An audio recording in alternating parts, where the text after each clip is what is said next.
Better edit this to make me look good. I'm editing everybody. Otherwise, I'll kill you. And I hope that you're recording that. We'll start with just your name and your position here at the dock. Yeah, my name is Eric Buhne, depending on how you want to pronounce it. And my title is Community Coordinator. And where were you born, Eric? I was actually born in Victoria, at Vic General. What kind of kid were you when you were... Sorry, I can get this right. It's right here. What kind of kid were you when you were younger? Surprisingly, I was actually a very quiet kid, which a lot of people find shocking because I'm generally very social and animated, but I was a very shy, quiet little child that would play like RuneScape role-playing games at recess, which is probably not how people would think of me today.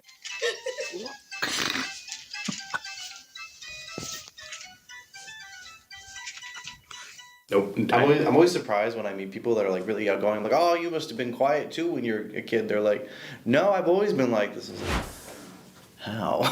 And then, like, when did you become more sort of outgoing? I would say grade 5 is when I started coming out of my shell a little bit more. Because I had a teacher named Mr. McCartney who sort of, encouraged me. We had a presentation where I had to do like a presentation about Galileo, and I decided to like dress up as Galileo, and I had like Galileo, like what's the name of the band? Matter. You're thinking of Wayne's World? Queen, yeah. Yeah, and then I guess as like grade 6, maybe a little bit quieter, and then I slowly started like making more jokes, and then I realized, people like when I make jokes, so I just kept doing it, and then I became what I am today. So were you, by the time you hit high school then, were you doing like say acting classes, or like what kind of kid were you when you got older before college? Yeah, like grade 9, I did a drama class. That was a lot of fun. I didn't really pursue it kind of. I was part of in grade 11, the drama teacher came up to me and he was like, hey, Eric, we're putting on, Grease? And I know you didn't audition, but I have a part that I think you'd be great for, and I don't want you to be offended by me asking this, but I just think you'd be great for it. And I was like, I just spit it out, what is it? He's like, I want you to be Miss Lynch. I want you to be in drag. And I was like, hell yeah, let's do it. That's progressive for back then. Yeah. And then in grade 12, I was Coach Bolden in the High School Musical. I was Troy Bolden's father. So they always made me play like older characters, but it was fun. I got to do like crowd work before every show for Grease. I'd go out and like scold all the attendees. I don't know if you found out about this also in your research, but I was part of like a fake boy band. No. In high school. Do tell. Ben's Brownies, because there was this one guy who could kind of play the guitar named Ben Brown. For a couple of years we put on like I think grade 11 and 12. I don't think we didn't do it in grade 10. So yeah, for 2 years we would do performances at the school talent shows. And we'd bring in some like German exchange students. It was a whole spectacle. We'd be throwing candy everywhere. We even did like a concert at my house once. There was like one of us that was good at singing, and the guy who could play the guitar left the group like almost after our first thing and didn't stick around. But we'd go around the school and like sing different songs to like all the different groups of people in high school. So I don't think people liked it, but it was entertaining. What makes it a fake? I'm confused. Like, what makes it a fake boy band? Like, were you guys lip syncing songs? When we would perform in front of the whole school, we would lip sync. Pretty sure, except for maybe the first performance. We did sing actually, like when we did our little concert, and when we would go around the school, we'd actually sing. It was like a gag. It was just kind of a fun thing to do. It's not like we were an actual boy band trying to make it. We were just having fun. So it sounds like you sort of had an overall positive experience, and then. Well. I had fun. Yeah. And then, what did you initially study? Was it UVic, is that sort of the post-secondary school that you went to, or did you like go to say Camosun beforehand, or was it sort of straight into UVic? Well, I took a gap year and I lived in France for a little while. I lived in Belgium in grade 11 for a little bit. Talk about the UN internship you did. Yeah, the EU. That was fun. That was in university. I'll jump back to that, but that was in between second and third year, I think, of university, which I was in political science. That was what I did after my gap year. And yeah, I worked with an organization called Concord Europe. It's like an umbrella organization of umbrella organizations of relief and development NGOs. and we got to lobby this like working group for it's the MFF, the Multi-Annual Financial Framework, which is just a fancy word for the EU budget, but they have to do it every 7 years because it takes like 4 years to pass. Because if they did a budget for every year, they would never pass a budget in time to do anything. Yeah. So that was a lot of fun. Got to live in Brussels. I lived, in grade 11. I think I mentioned that. I lived in Belgium for a little bit. Then a gap year, I was in France for a bit. And then the year after that, I started political science. So what was that like going to Europe? Like, did you find yourself, do you feel like a fish out of water, or was it? In grade 11, it was an interesting experience because in grade 11, I was like one of 2 exchange students. So we were kind of like automatically popular because everyone was like, oh, we got the English-speaking exchange students. All the kids wanted to practice their English with us. So I was, I guess, a fish out of water, but in a good way. And then when I moved to France for a little bit, that kind of sucked. I was definitely it was just my friend and I in this like tiny little apartment. And our kitchen was like a cubby. And we had one room and we had one bed, a single bed. So what we would do is every night we would swap. One night I would sleep with the box spring and she would sleep with the mattress. And then the second night I'd have the mattress and she'd have the box spring. So you kind of have to like put your like joints into the grooves and hope that you don't move in the middle of the night. Oh God. And it was in Nice, and it was like, it wasn't the friendliest environment, like in fall, so it was getting darker. It was not a good time, so I didn't stay as long as I was going to, like I planned to originally. Yeah. And then the third time when I was living in Brussels, that was actually quite a bit of fun, because I already had a bunch of friends from my program that had also stayed in Brussels. So we'd go out and do stuff, and I had a cool job, had cool coworkers. In that case, most of my life was in English with the people I worked with. We didn't even have to use a lot of French, except for like, buying groceries or going to stores. But the main language in the communities I was part of was English, so it wasn't like I was even out of water, just swimming. Then what prompted you to do like both of those trips? Like the motivation behind going to Europe? There were 3 of them. Which ones do you want to ask about? All 3. All 3. The first one, I was in grade 11. I was sad after breakup and wanted to change, and my family was like, you know what, cool. We'll send you to Belgium. I was like, nice. And it also helped my French a lot, which is awesome. Yeah. The second one, I don't know. I didn't know what to do, and my friend was supposed to go with her other friend to move to France, and he like pulled out like a month and a half before, and I was like, all right, cool, let's do it. And then the other time when I was in Brussels and university, that was because it was part of the program. I did a concentration in European politics on my major, and there were a couple different options on how to fulfill a certain requirement. And going on this study tour was one of them. So I did the study tour, and then the internship was optional, and I wanted to do it because I thought it'd be fun and cool and a great experience, and it was. What did you initially study when you went to UVic? I studied political science. Political science, okay. Yeah, I ended up getting like a certificate in German language and culture, but just because for my EU study, I had to do like European language, and I didn't want to like just double down on French. I thought I would expand a little bit. Oh, I would have taken the easy way out myself, but that's... No way. Your university to learn, What the heck is a food security organization? I mean, broadly speaking, an organization that works on, food security.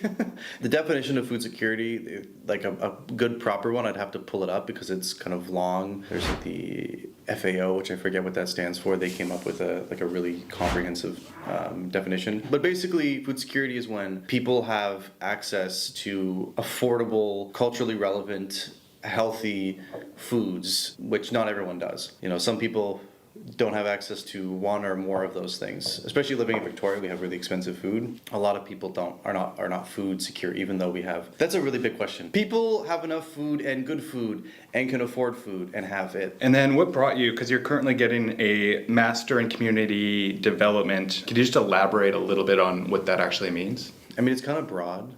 There's different things that you can do with community development. Basically, it's about like locally based, generally speaking, locally based problems and coming up with community-based local solutions to those problems. For example, if you go into, this is like an international development example, but it's a pretty straightforward one. Mm-hmm. If you have a community that doesn't have access to fresh water, you could go in there, you could build them like a pump or something, you build them some sort of filtration plant, something, right? But if you don't actually involve the community, then one, you might not come up with the optimal solution because they might already know how to do it better than you might know, just some expert coming in and doing that work. And it also might not be socially sustainable. And I think social sustainability would be one of the biggest aspects to community development, from my perspective, is that you can have a solution, but if it's not socially sustainable, that means that the people that are benefiting from it are not involved in a way that will maintain that solution. So you need people to buy in and own that solution, and in many cases develop that solution themselves or in partnership with someone who's helping them facilitate that process, so that you don't have the same problem 3 years later. I'm passionate about several things. When I think about food security on the island, there's a couple ways of looking at it. One, like there's existing food insecurity because people can't afford the food. There's also, especially with like Indigenous peoples, there's food insecurity in that there is perhaps not enough access to culturally relevant foods. Mm-hmm. And then if you look at like a broader time frame, the fact that we live on an island and we have most of our food, like 90% of our food probably, shipped, a lot of it from California too, but also different parts of BC as well, shipped from off island to the island. If there is a logistics disruption, either in the growth of that food or its transportation at any position in the supply chain, that can create a big problem for us real quick. And climate change is increasing the probability of such a logistics disruption across all of those parts of the chain. Every year that we don't figure out how to produce more of our own food and do it in a sustainable and affordable way, it becomes more likely to have a significant problem. When you ask me about like food security, I'm like, oh God. Where to start? Yeah. It's easier for me to talk about food security on the island because I can like put a container around that. And even so, there's some sub-containers, but it's easier for me to talk about, I think. And like, I'm trying to understand sort of the passion or where the idea came from to go into that kind of thing. I don't want to starve. I like eating food. I like living here. But was it like a teacher or a certain class that you took, or I'm just curious what pushed you in that direction? I had a couple things. So I worked with a professor called Jamie Lawson. Mm-hmm. He was awesome, and he's the one who introduced me to cooperatives. And I started learning more about cooperatives and how they can be used to create more like what I would call socially sustainable solutions. Yeah. Community-based solutions, because it's about democratic ownership, local ownership, local governance, and the benefits of local ownership. And all of these things together are really good for a lot of problems, but especially food security. So I started off with the focus on cooperatives, and then I took I think it was ES 200, an introductory environmental studies course at UVic, and it was all about the food system. So I got a group of people together just to sort of brainstorm what is the crossover between creating some sort of cooperative and contending with our food security situation. And that's how I sort of got started along that line of slowly brainstorming with this group of people that I was actually already working with on some other projects. There was like a referendum on proportional representation in BC in 2018, which failed, unfortunately, at least from my perspective. My friend and I, we started like an unofficial Fair Vote chapter at UVic called the Fair Vote UVic, and we campaigned on campus we had like a meme campaign on the UVic meme pages. It was pretty sick. I gotta check this out. Like we would table every day for a couple months. So I was bringing in volunteers, educating them, helping students with their registration. We sort of co-organized an event. We didn't really organize it. Our name was attached to it. So I can't really own that one. But yeah, we got a good group of people together that were really passionate about a lot of similar things. When the referendum failed, we had a good group of people together, so we wanted to continue working on something because we really got a lot of value out of that. Originally we looked at housing, but the project that we were interested in doing was like more educational and less direct action, and we wanted to try and build something. And so through conversation, we pivoted to looking at food security and food sovereignty. And that's kind of how that happened. How did you initially get involved with theDock? That's a fun story. So the little group that we had that was meeting about, trying to conceptualize some sort of food sovereignty or food security cooperative. We were meeting at outside this little back area of the cafe called Union Pacific near Chinatown. Yeah. And then fall hit, and as you know, in Victoria, it rained a lot. We couldn't really talk inside because it was too noisy, so we needed a place to meet. So my friend, I found this place that has meeting space. Do you mind going for a tour with me? I was like, okay, sure. We get to the dock. We were just on the third floor at the time, right? The person who was in sort of, I guess, kind of in Colin's role now, they showed us around, and we're like, oh yeah, it looks looks nice, you know, look at all the, looking at the different meeting rooms, like, oh yeah, we could see ourselves using the space. And at the end, I said, you know, well, what is the cost? And the cost is, you know, affordable, but for a little group of people that doesn't have any funding, really any cost is too much. So I was like, that's kind of steep. And my friend Nelson was like, you guys have a volunteer program of sorts, right? And so the person, Nat, they were like, oh yeah, they talked about the Dockhand program. They're like, oh, so are you interested in volunteering? And my friend goes,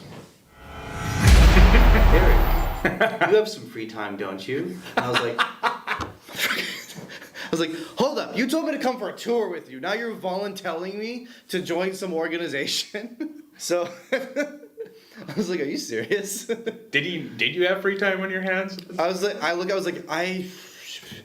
I guess I could, you know, figure something out. Why didn't he volunteer himself? He didn't want to.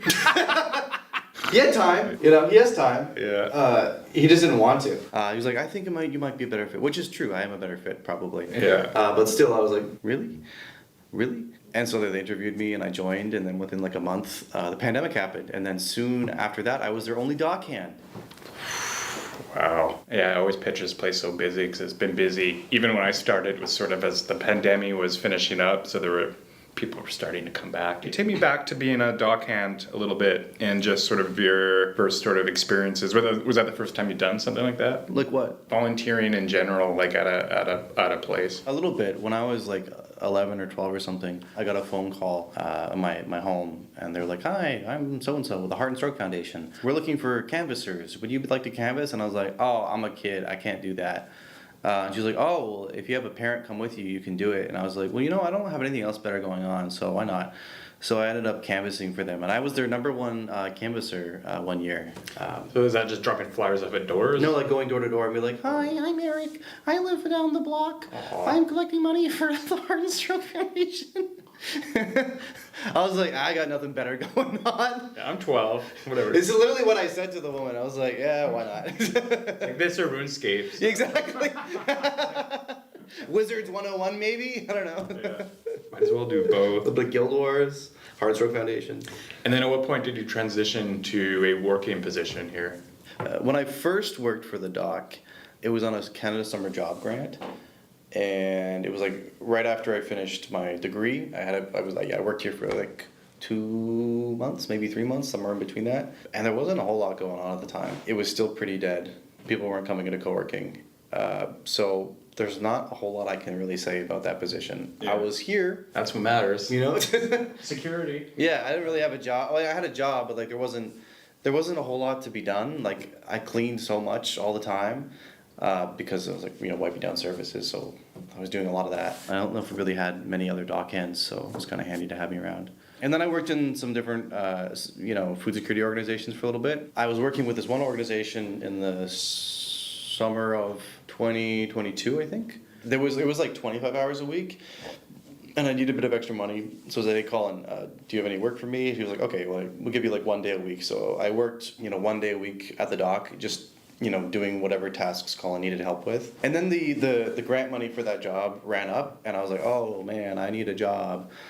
And I was like, hey Lee, hey Colin, is there like any way I could get a job here? And they're like, I don't know, maybe. We could really use someone to help fill meeting rooms or something. So I was like, okay. And Colin said, you should go talk to Rob. So I went and spoke to Rob, who works with Scale. And I was like, hey, do you have any ideas on how I could like do some stuff with the dock? And he was like, how much time do you have? And I was like, go at it. I'm unemployed. And he sort of painted this picture of what could be done at the dock and how, like, what the dock could become and how we could get there. And based on that meeting, what I learned for that conversation with him, I drafted like a job proposal, like a little job description, little term, and I was like, hey, you should let me do these things and pay me some money, and if it goes well, then keep me on and pay me more, please. And it worked. Can you just, again, repeat your official title and also sort of what you do on a day-to-day basis? Yeah, so I'm the community coordinator. I organize events. I, attend workshops to give feedback to people on their workshops that we organize them with. I do member engagement, which is sometimes written communication, sometimes member engagement is going around and talking to people, which is actually an important part of my job. Not doing too much of it, but enough of it. I do, I guess, kind of sales. I really like talking to people and bringing them in and showing them the space. Yeah, highlighting the various features. I write my weekly email, the gaggle, that people seem to like reading sometimes. I help to an extent. I help run the space. I'm not the person whose sole focus is on the operations of the space, but I do that to a certain extent. I do a lot of different things. A lot of hats. Yeah. Now I'm wondering. Also, I forgot to mention, I've helped rebuild our community business partnership program, which I'm going to be starting to do some more work on that as well. I've done a lot of different things at the Dock over the past several years. Yeah, and I wanted to ask you because there's all kinds of crazy events that happen here. Some are sort of some are more normal. Some are just wacky. Woohoo! We love Eric. Ready time.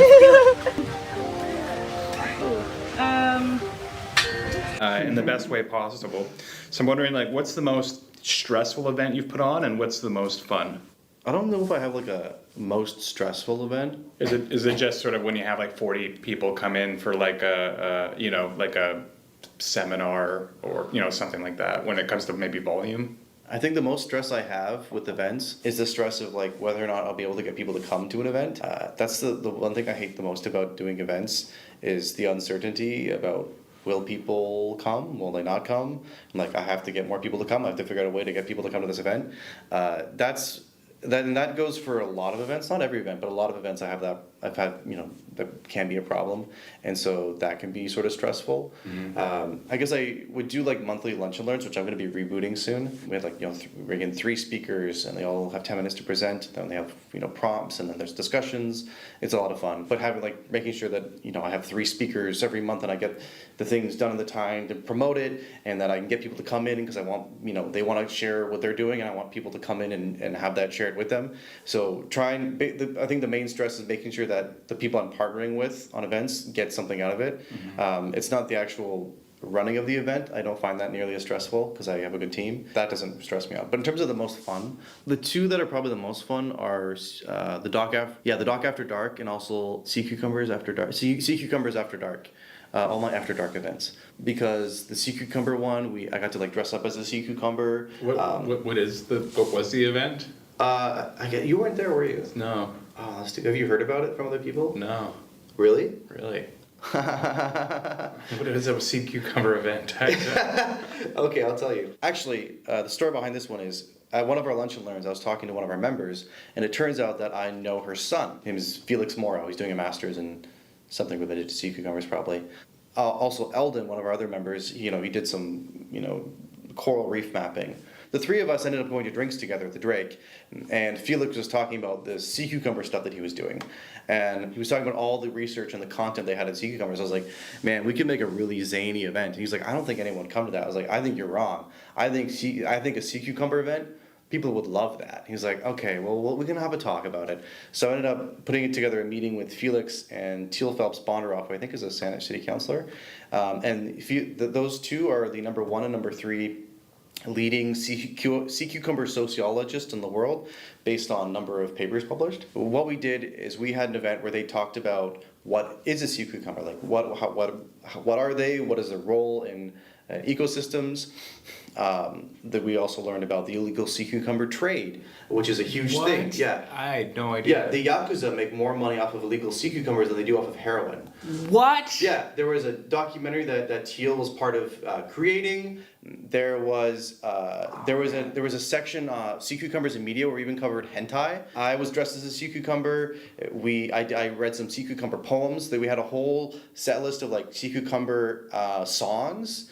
And it was this sea cucumber extravaganza. Oh my god, that sounds amazing. And it was social impact, and we raised some money for, I forget the name of the organization, but this organization that they work with. So I've just got a couple questions left. I know you have a real love for the art form of clowning. I'm wondering where that comes from. I mean, I feel like it's kind of natural for me, and I feel like I'm being pretty tamed in this interview, but making jokes and messing with people is in a nice way, usually, is a thing that I just love doing. And then one year for Halloween, I dressed up as a clown, and I was like, wait a minute, this feels good, this feels right. And I kept dressing up as a clown, and I started doing it in public. The thing I love about clowning is that transgressing social customs, like playing with them, like they're putty, taking them and turning them on their head. And that experience is often humorous. It can be also unsettling because people use social norms and social customs to find security within social interaction. But I personally find social customs to be kind of stifling a lot of the time. And so I think, some of them could be good, I guess, and some of them maybe not so much. But it's not really about saying what is right and what is wrong, but just showing that you can play with them and that they're not set, they're not laws, right? They're things that we create through interacting with one another. And so clowning is all about revealing that sort of putty, made-up nature of social customs and making it visible to other people while having fun. And that's what I like to do. And I want to just ask you about getting Aaron to check up on a cat.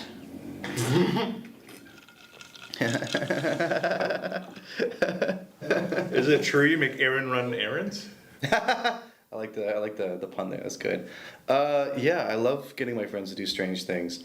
In my defense, I didn't think it was going to be a strange thing. I thought it was going to be a very normal thing. Like a month ago, when Jade and I went to the Co-working Canada conference, my friend Nelson, the one who was like, when I to join the dock, he had asked me like a month in advance, do you think maybe you could look after my cat at some point? And I was like, yeah, sure.